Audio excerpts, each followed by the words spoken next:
மக்களே எங்கள் வீட்டில் இன்றைக்கி சிம்பிளான ஒரு லஞ்ச். இந்த பசங்களுக்கு சொன்ன வச்சு கேட்க மாட்டேங்க. நேற்று என் கசின் வீட்டில் விருந்துன்னு கூப்பிட்டு மீன், மட்டனு, சிக்கன்னு ஒரு வெட்டுனாங்க.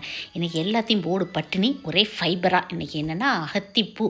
எங்கள் ஊரில் வந்து வீக்கெண்டில் இந்த அகத்திப்பூவும் முருங்கைப்பூவும் கிடைக்கும் ஃப்ரெஷ்ஷாக சூப்பர் மார்க்கெட்டில். அதனால் ஃப்ரெஷ்ஷாக வாங்கிட்டு வந்துடுறது. கிடைக்கும்போது இதெல்லாம் மிஸ் பண்ண மாட்டேன். அப்புறம் நம்ம தோட்டத்தில் எடுத்த இந்த குச்சிக்கிழங்கு இருந்துச்சா, இன்றைக்கி எல்லாத்தையுமே காலி பண்ணியே ஆகணும் அப்படின்ட்டு தமிழக்கா கைவண்ணத்தில் சமையல் ரெடி ஆகிட்டுருக்கு. பருப்பு ரசம் மட்டும் வைக்க சொன்னங்க. தயிர் போட மறந்துட்டேன் நேற்று சண்டே வெளியில் போயிட்டு.